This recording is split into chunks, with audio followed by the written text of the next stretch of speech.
yourself living in, searching for a beginning.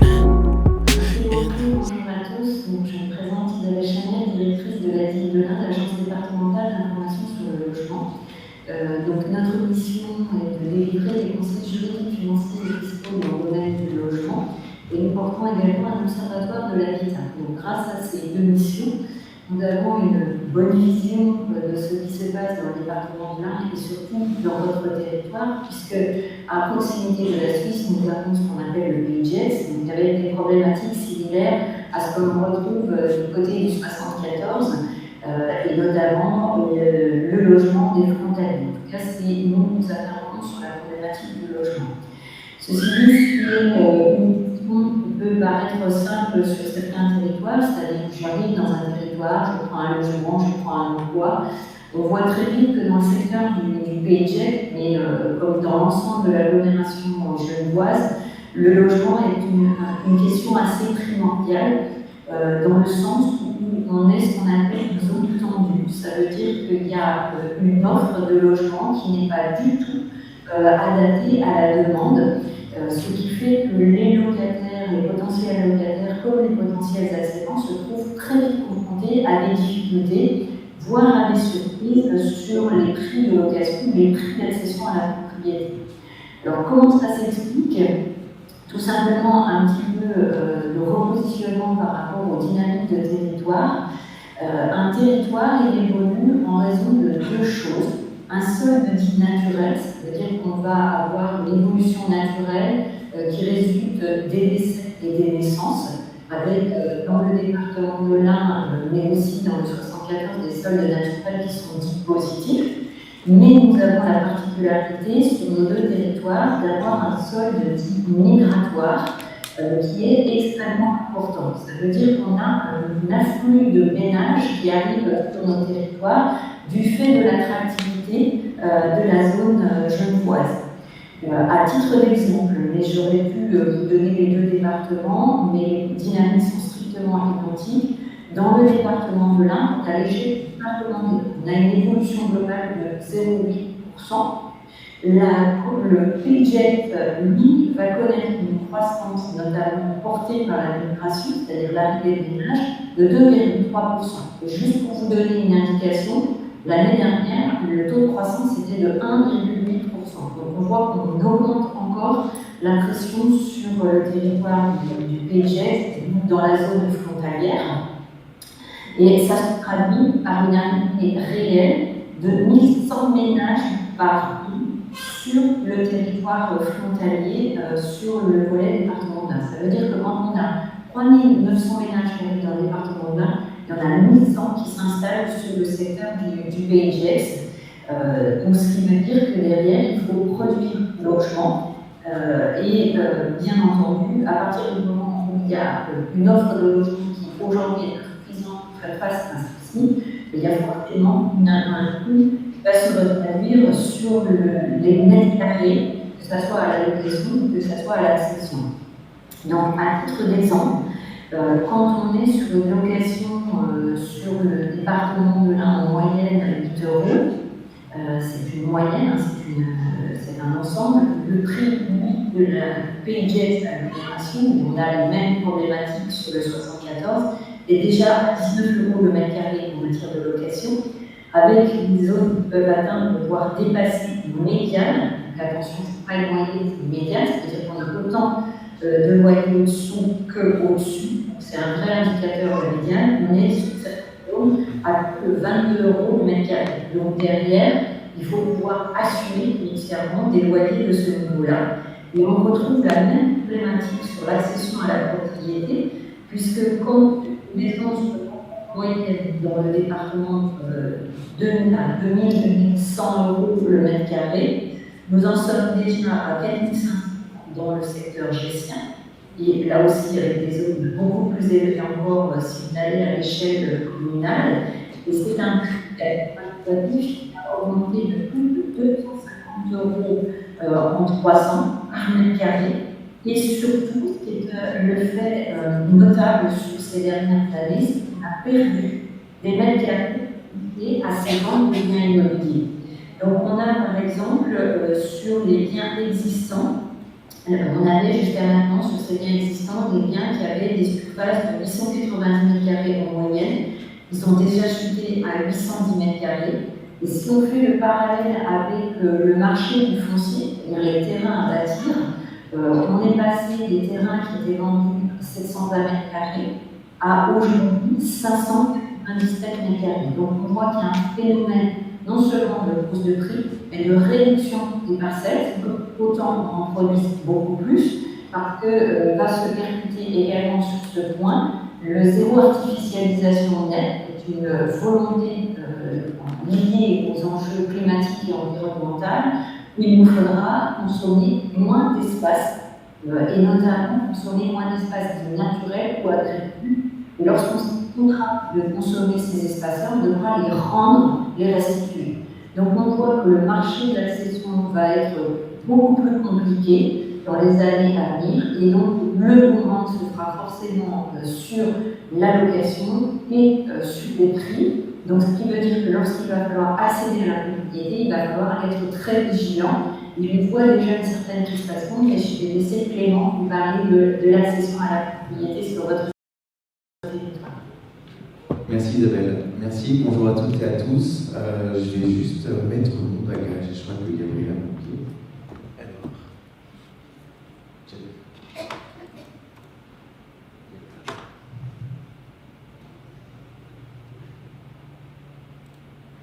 Voilà.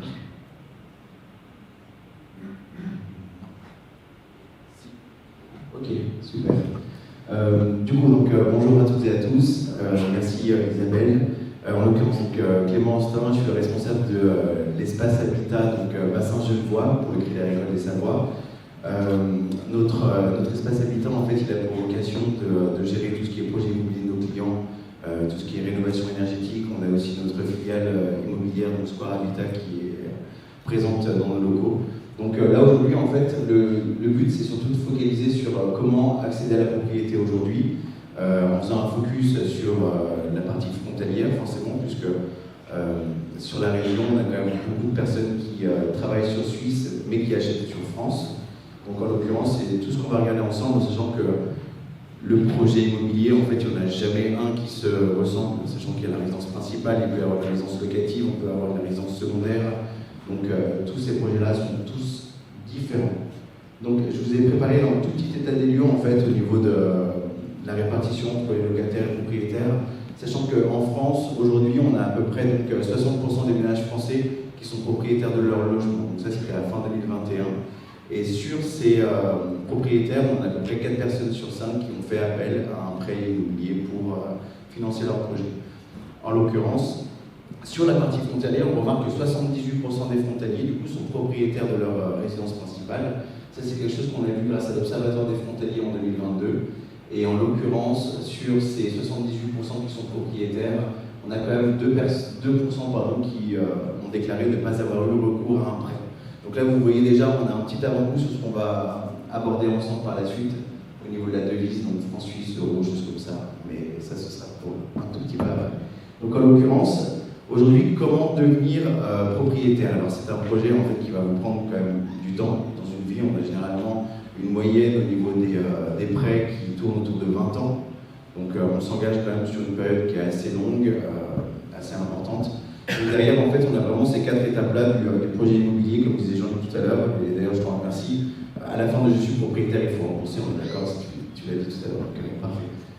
Par rapport du coup à la première phase donc, de préparation du projet, vraiment le plus important, ça va être ce qu'on appelle la phase d'épargne. Donc avant de pouvoir se lancer sur le projet, on va trouver son bien, il y a des frais qui sont inhérents, les frais de mutation, alors que les notaires détestent ce qu'on appelle les frais de notaire, parce qu'en l'occurrence c'est plus de la taxe que des frais de notaire, pour en parler.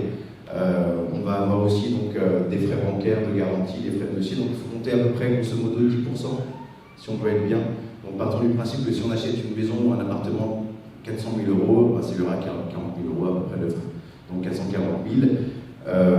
En l'occurrence, on va avoir donc 2 possibilités, surtout au niveau de l'apport. Donc, première formule que le banquier encouragera toujours, hein, c'est la partie épargne volontaire, plutôt donc, que ce soit en euros ou en francs suisses, en fonction de la situation, puisque vous avez aussi accès à des 3e piliers côté suisse. En France, vous allez avoir des solutions comme le plan épargne logement, du livret, de l'assurance vie aussi, si jamais. Donc il y a beaucoup de formules qui existent. Le plan épargne retraite aussi qui permet de financer un apport. Et vous avez aussi, du coup, pour nos clients frontaliers, donc la possibilité de faire appel au deuxième pilier. Alors, deuxième pilier, du coup, c'est une cotisation qui va se faire sur Suisse, une cotisation de l'employeur. Et derrière, en fait, vous allez pouvoir retirer donc, minimum 50 cotisations, et ensuite on est à 20 000 francs suisses, pardon, minimum pour pouvoir le retirer. Retirer un deuxième pilier pour constituer un apport d'un projet immobilier a quand même certains impacts qu'il ne faut pas négliger, parce que derrière, c'est toujours une rente que vous allez avoir en moins le jour de la retraite. Vous allez avoir un impact fiscal également, parce qu'il y a une imposition à la source qui se fait côté suisse, une autre qui se fera côté France et qui reviendra. Donc il y a des petites choses à savoir là-dessus. Et puis surtout, il faut aussi se dire qu'il y a du change qui se fera. Aujourd'hui, le change, on est très content, il est très bon au sens CHF, euro. Mais c'est vrai que quand on constitue un apport avec un deuxième pilier, on a forcément une partie change à réaliser. Donc, deuxième pilier, le gros point de vigilance aussi, c'est de bien se rapprocher de son fonds de pension, savoir comment il intervient, dans quelles conditions, puisqu'on a des fonds de pension en fait, qui sont très regardants aujourd'hui sur les frais dont je vous ai parlé juste avant. Donc frais de notaire, frais de garantie, frais de dossier et courtier si jamais. En l'occurrence, le fonds de pension ne pourra jamais financer ces frais. Donc il faudra pouvoir quand même les apporter, en l'occurrence, en épargne dispo à côté. Ça c'est la partie faisabilité, donc c'est une phase qui peut prendre du temps en fonction de chacun. D'ailleurs, ce qui est très intéressant de faire, c'est de toujours solliciter son partenaire bancaire pour vérifier la faisabilité avant de s'engager, sachant que quand vous vous engagez sur un projet, que vous signez un compromis, vous avez donc 5% à peu près d'indemnité d'immobilisation qui peuvent être perdues si jamais vous n'arrivez pas à aller plus loin. Donc il vaut mieux quand même, dès le début, se rapprocher de la banque, en sachant qu'en plus, il y a certaines règles qui sont apparues en 2022, comme le taux d'effort que je vous ai précisé juste là. Le taux d'effort, du coup, ne doit pas dépasser 35%. C'est un ratio qui a été fixé par le Haut Conseil de stabilité financière, donc le HCSF. Qui était une préconisation jusqu'en 2022 et qui est devenu contraignant maintenant aujourd'hui pour les banques, sachant que les banques du coup peuvent gérer une petite exception de 20% de leur production au-dessus des 35%. Et dans ces 20%, il faut qu'il y ait 80% de résidence principale, 30% de primo, ça fait 110, donc c'est très compliqué. Donc n'hésitez pas là-dessus à nous solliciter. En l'occurrence, il y a le taux d'usure aussi. Le taux d'usure, on en parle beaucoup depuis un an, parce qu'on a eu un mouvement de hausse de taux, et le taux d'usure, du coup, a été créé par le législateur auparavant pour protéger le consommateur. C'est-à-dire que le taux d'usure, c'est le taux maximum au-delà duquel la banque ne peut pas prêter.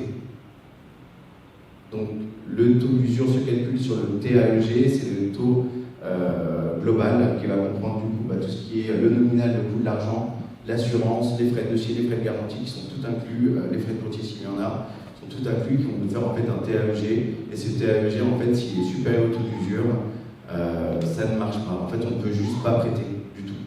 Donc en sachant que ce taux d'usure du coup il est fixé trimestriellement, traditionnellement. Il se calcule sur la base de taux moyens pratiqués par les banques sur le trimestre précédent augmenté de 30%, et pour que ça puisse justement se renouveler plus vite, le taux d'usure depuis février est renouvelé mensuellement. Voilà. Donc ça jusqu'à nouvel ordre, logiquement 2024. Donc on a quand même parfois des petits blocages de temps à autre avec ce taux d'usure-là. Malheureusement, parfois pour les personnes dont le coût de l'assurance est plus élevé. Donc les personnes un peu plus âgées. Voilà. Ce qu'il faut surtout regarder aussi, c'est reste à vivre et saut de charge. Voilà. En plus de ce taux d'effort 35%, ce que la banque va regarder également, c'est surtout ce qui va vous rester tous les mois pour vivre. Et le saut de charge que ça représente. Le saut de charge, en fait, ça va être la différence entre vos charges avant projet et les charges après projet. Imaginons par exemple que vous avez un loyer de 1 000 euros. Si demain vous avez une échéance de près de 1 000 euros, ça va. Surtout si vous arrivez à épargner et à finir vos mois correctement. Donc c'est tout bon.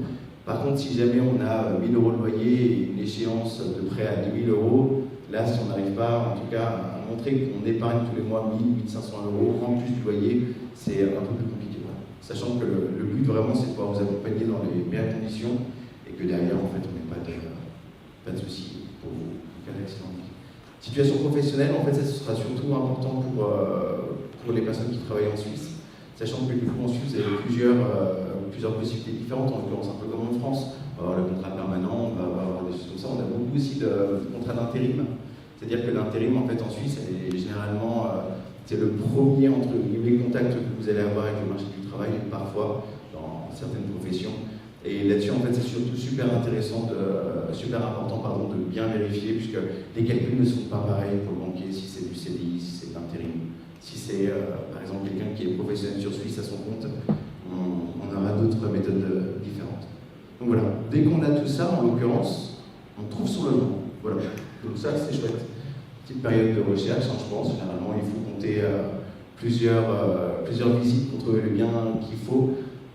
Dès que le bien est trouvé, dès qu'on, en l'occurrence, on signe un compromis, c'est là où on va vraiment définir sa stratégie d'emprunt. Alors la stratégie d'emprunt, en fait, c'est en fonction de l'apport que vous avez réussi à créer auparavant, savoir sur quel montant on part, savoir sur quelle durée on part. Et le but, généralement, c'est de se fixer une échéance cible. Comme ça, au moins, on peut moduler ensuite tout ce qui est apport, durée, des choses comme ça. La structure de taux, alors en l'occurrence, taux fixe, taux variable, ça y a des petites différences entre les établissements bancaires également. L'assurance emprunteur, donc, est très importante, sachant que c'est ce qui va garantir en fait le montant du prêt. Si jamais il arrive quelque chose, un accident de vie, une interruption temporaire, un accident de travail, perte d'emploi aussi sur Suisse, ça existe. Donc ça, c'est là aussi vous allez configurer comment vous protéger sur toute la durée de vie du prêt qui peut durer quand même plusieurs dizaines d'années. Choix de la devise, super important, et je vous ai fait un focus qui est un tout petit peu complexe. En fait, le seul truc qui est super important de se dire, c'est que dans tous les cas, vous gagnez du franc suisse, quand vous êtes frontalier, vous gagnez du franc suisse, vous achetez en euros. Donc il y aura forcément toujours une petite différence au niveau de la devise, et ça, c'est malheureusement quelque chose qu'on ne peut pas éviter.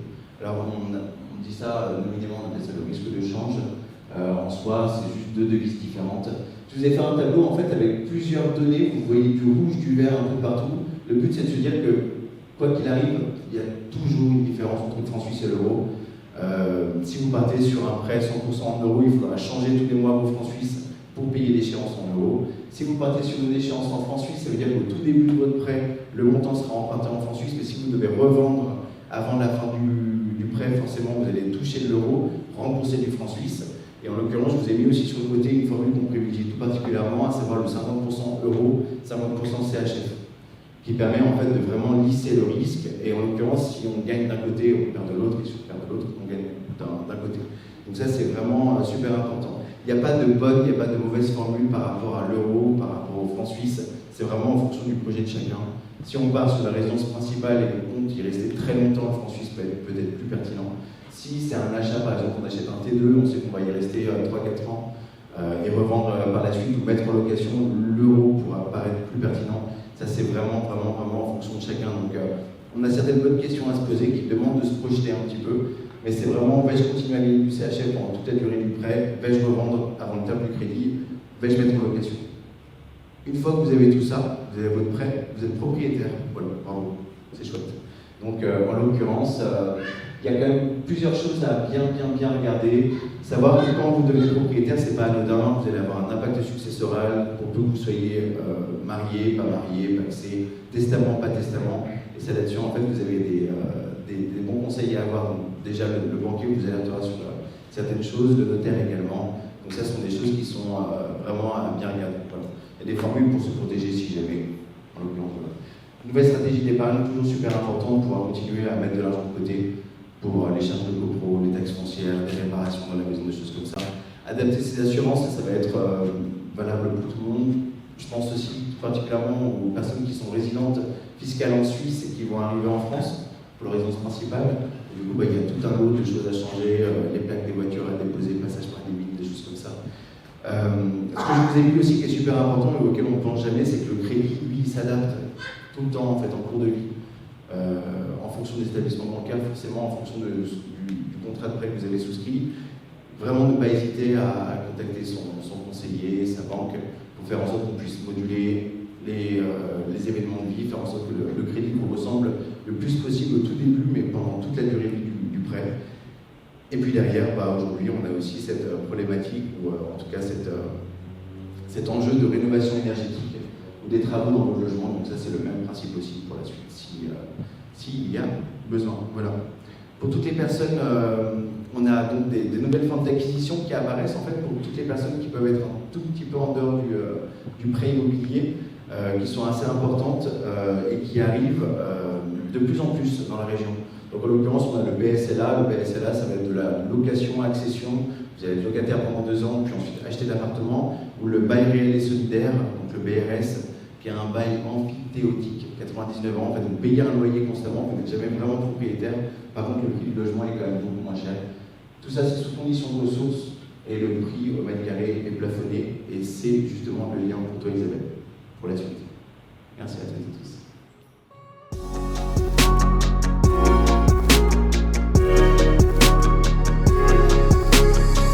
Searching for a second chance in this new world